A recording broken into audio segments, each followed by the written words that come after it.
Innal hamdalillahi nahmaduhu wa nasta'inuhu wa nastaghfiruh wa na'udzu billahi min syururi anfusina wa min sayyiati a'malina.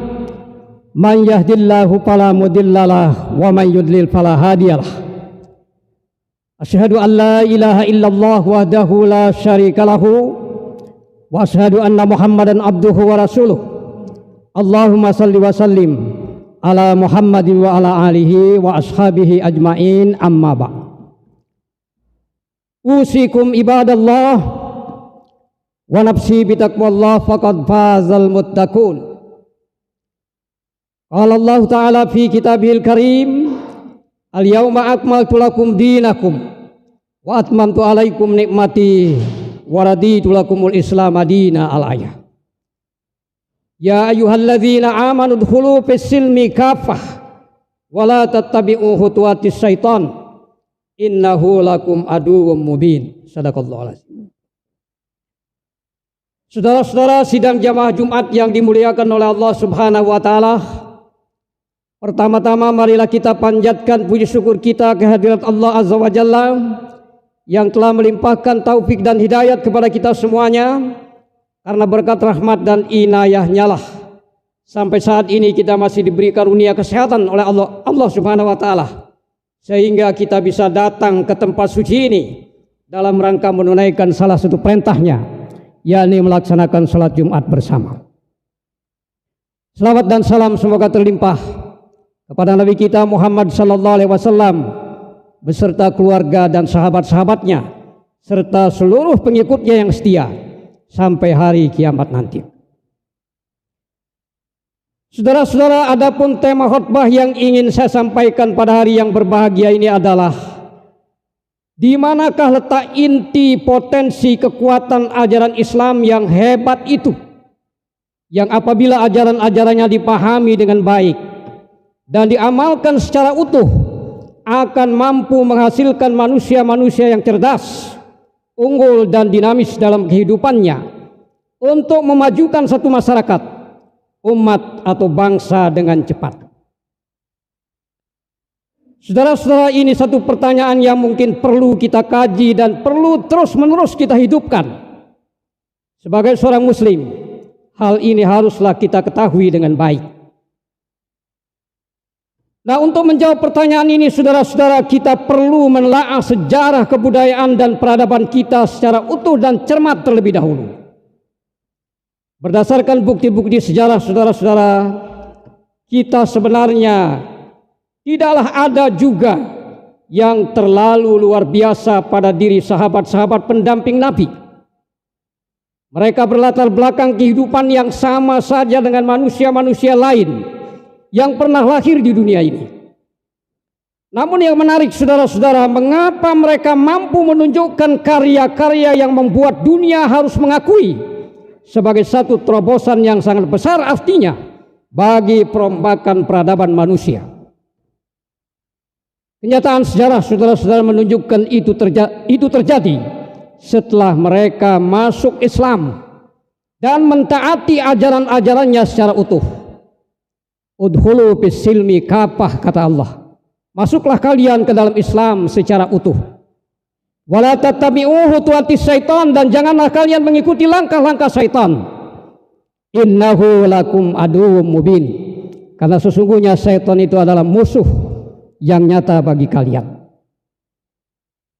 Tadinya saudara-saudara saya berpendapat bahwa kehebatan yang sulit disangkal itu adalah disebabkan karena adanya figur Nabi sebagai penopang keberadaan sahabat-sahabat besar itu. Tapi kenyataan ilmiah secara empiris berkata bahwa di kemudian hari pada saat Nabi sudah tidak ada, masih banyak muncul sosok-sosok pemimpin yang kualitasnya tidak lebih rendah dari sahabat-sahabat yang mendapat bimbingan langsung dari Nabi itu. Katakan sajalah misalnya seperti Umar bin Abdul Aziz, Salahuddin Al-Ayyubi, Yazid bin Walid, Harun Al-Rashid, Al-Ma'mun, dan sebagainya yang bisa membawa pada keemasan Islam, zaman keemasan Islam. Mereka hadir dengan kehadiran yang cukup syarat dengan makna, juga telah menggurat sejarah yang tidak mungkin dilupakan sepanjang masa oleh manusia. Ini saudara-saudara merupakan pertanda bahwa di dalam ajaran Islam itu memang ada potensi yang maha hebat, yang mampu mengantarkan penganutnya memiliki kehebatan yang tidak dimilikinya sebelum Islam.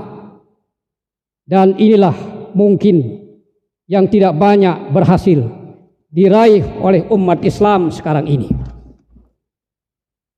Dengan Islam, saudara-saudara, para sahabat Nabi telah membuat karya-karya raksasa, menunjukkan kebolehannya dalam melakukan terobosan bagi perombakan peradaban manusia.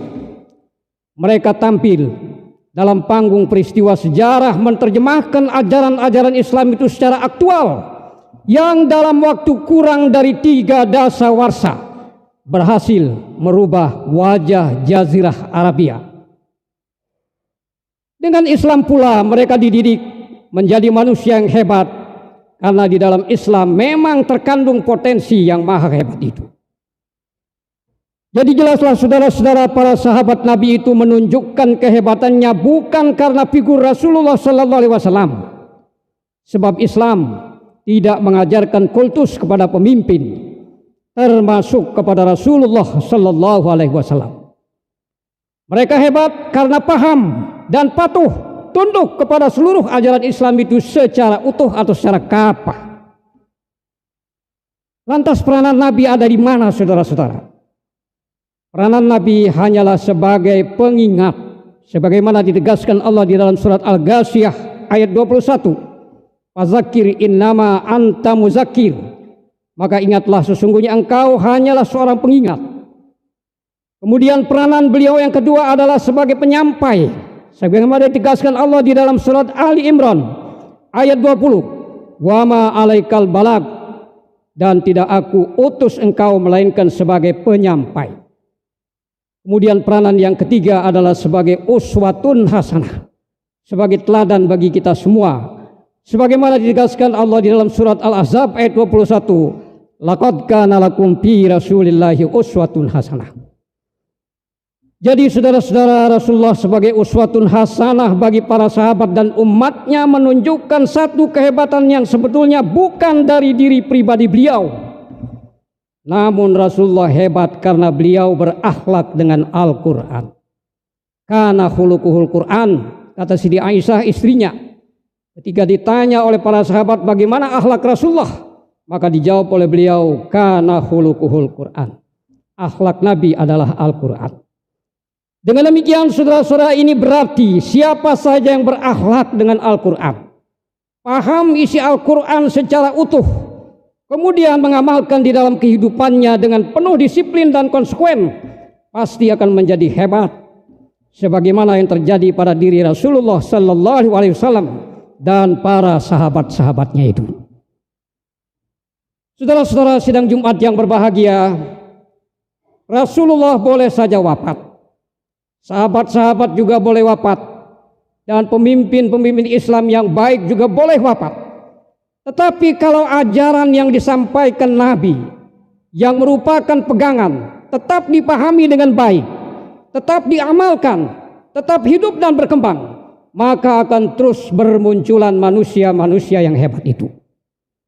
Itulah sebabnya Nabi bersabda di dalam sebuah hadisnya, taraktu fiikum amraini, aku wariskan kepadamu 2 pusaka. Ma in tamassaktum bihima, dan kamu tidak akan tersesat selama-lamanya.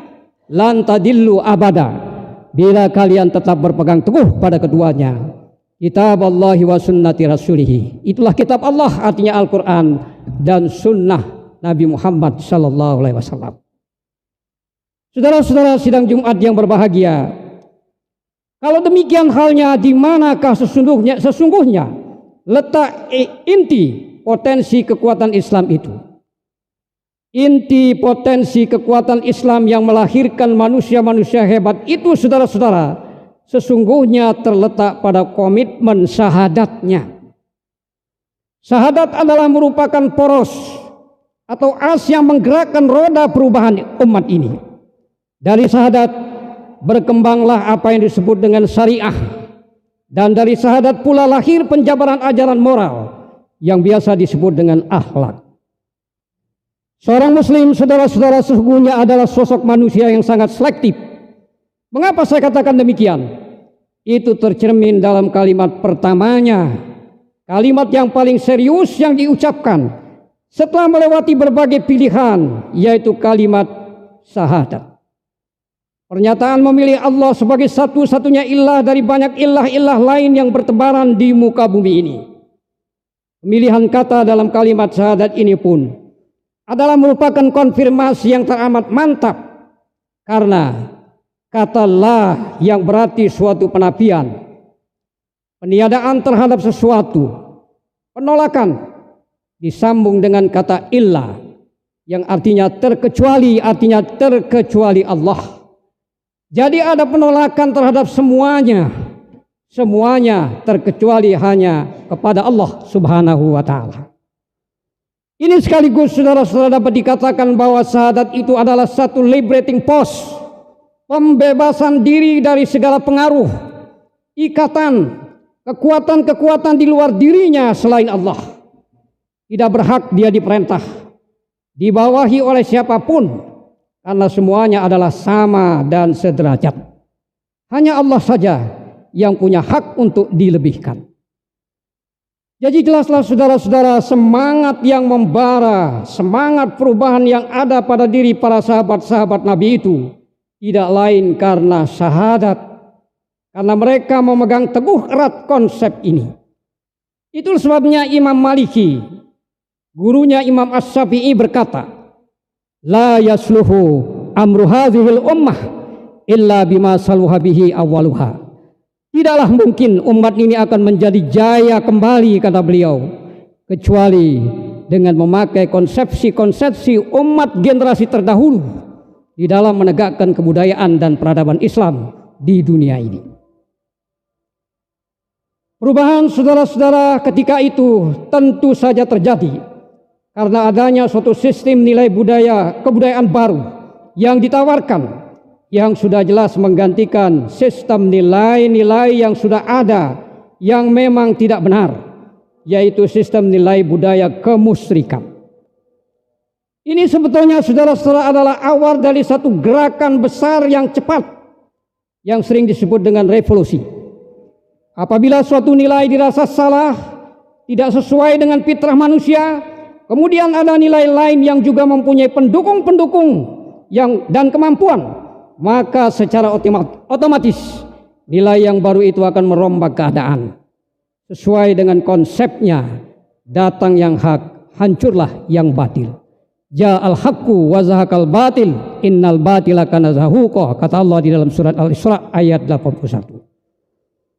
Oleh karenanya saudara-saudara harus disadari bahwa perubahan umatik sekarang ini tidak akan terjadi tanpa adanya persiapan yang matang. Perubahan umatik berarti yang beroperasi secara antropososiologis adalah umat itu sendiri. Umat harus mempunyai konsep yang jelas, wawasan berpikir yang luas, tujuan dan metode yang sama, serta ada pola kepemimpinan yang jelas. Jadi umat bukan hanya sekedar kumpulan manusia seperti sebuah kerumunan yang dalam ilmu sosiologi disebut dengan crowd, yang tidak terorganisir dengan baik. Persiapan yang harus ada ialah mempersiapkan pendukung-pendukungnya atau penopang-penopangnya melalui sistem pendidikan yang khas Islami, sebagaimana Allah telah mendidik Nabi kita dan Nabi kita telah mendidik para sahabat-sahabatnya, sehingga terbentuklah umat Islam sebagai umat yang tengah, yaitu ummatan wasato, yang sekarang sering kita sebut dengan umat mudrat, sebagai wasit menentukan mana yang benar dan mana yang salah. Jadi saudara-saudara, umat harus muncul sebagai kaum yang kuat, mantap, stabil dan tengah. Karena di tengah saudara-saudara ia diumpamakan sebagai sebuah as. Dia harus kuat agar perjalanan roda menjadi lancar, sehingga perubahan umatik bisa berjalan dengan mulus. Saudara-saudara, kita harus optimis akan tumbuhnya ummatan wasata ini, artinya umat yang mantap ini. Karena apa saudara-saudara? Karena kitalah yang sudah ditentukan oleh Allah sebagai syuhada ala nas. Artinya teladan bagi manusia. Jadi kita berteladankan dan berstandar kepada Rasulullah, dan manusia lain berteladankan dan berstandar kepada kita. Ketentuan inilah sebenarnya yang dikehendaki oleh Allah Subhanahu wa taala melalui firman-Nya di dalam surat Ali Imran ayat 110 ya, yang berbunyi, kuntum khaira ummatin ukhrijat linnas. Kamu adalah sebaik-baik manusia yang diciptakan oleh Allah Subhanahu wa taala. Namun apa yang terjadi pada kita sekarang ini, saudara-saudara? Ternyata perjuangan kita umat Islam sekarang ini belum dapat dikategorikan sebagai langkah yang hebat. Apalagi menyangkut masalah perubahan-perubahan ummatik. Pengorbanan yang kita lakukan belum sebanding dengan apa yang generasi pendahulu telah alami.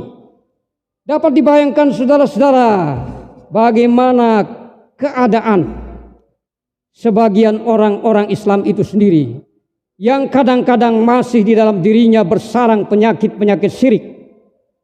Iman dan ketauhidan mereka kadang-kadang belum murni. Akidahnya masih keropos. Itulah sebabnya pengorbanan itu, saudara-saudara, bagaimanapun banyaknya tidak efektif dan efisien. Bahkan nyaris sia-sia saja.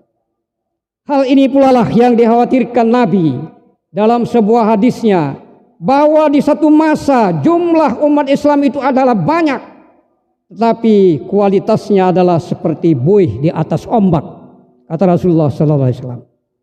Artinya tidak bermutu dan tidak berkualitas dan dijadikan permainan oleh golongan-golongan yang lainnya. Saudara-saudara, perjuangan dengan pengorbanan yang sebesar apapun, saudara-saudara, menurut ajaran Islam dihitung tidak efektif manakala syirik masih merajalela. Seperti misalnya konsep-konsep ketuhanan yang salah, termasuk bercampur baurnya aliran-aliran kepercayaan yang sesat dan bertentangan dengan Islam, yang mungkin sambil lalu dan sambil jalan dipegangi, di samping katanya memeluk agama Islam. Disinilah saudara-saudara pentingnya pemahaman tauhid itu diperkuat. Pemahaman terhadap rukun iman yang terdiri dari 6 unsur itu perlu dihayati secara mendalam, bukan hanya dihafal saja. Oleh karena itu, saudara-saudara, kalau umat Islam ingin berhasil perjuangannya, maka mereka harus memperbaiki langkah dengan memprioritaskan masalah pemberantasan syirik ini terlebih dahulu. Mengadakan gerakan masal taubat dan nasuha, bertekad bersama-sama meninggalkan ilah-ilah lain selain Allah, termasuk menuhankan hawa nafsunya sendiri. Sekali lagi, saudara-saudara, untuk mengembalikan manusia menjadi manusia yang hebat, harus dimulai dari proses tazkiyah, membersihkan kalbu dari segala macam kesyirikan dan mengisinya kembali dengan makrifat kepada Allah dan memenuhi dengan nurnya. Demikianlah saudara-saudara, semoga khutbah yang singkat ini bisa menjadi bahan renungan bagi kita semuanya. Barakallahu lakum fil Qur'anil azim wa nafa'ani wa iyyakum bima fihi minal ayati waz zikril hakim. Aqulu qouli hadza wa astaghfirullahal azim li wa lakum wa lisairil muslimina wal muslimat fastaghfiruh innahu huwal ghafurur rahim.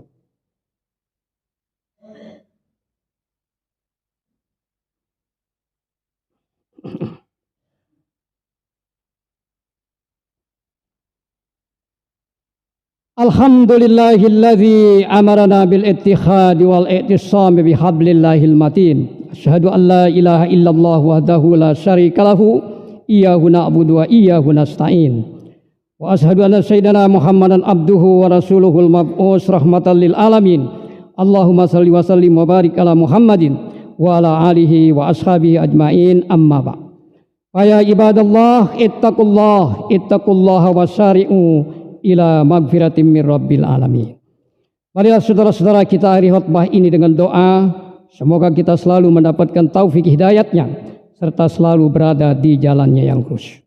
Allahumma ighfir lil muslimina wal muslimat wal mu'minina wal mu'minat al ahya'i minhum wal amwat innaka sami'un qaribun mujibud da'awat wa ya qadiyal hajat.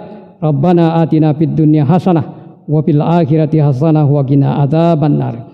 Ibadallah, innallaha ya'muru bil adli wal ihsani wa ita'i dzil qurba wa yanha 'anil fahsya'i wal munkari wal baghi ya'idukum la'allakum tadhakkarun wa la dzikrullahi akbar.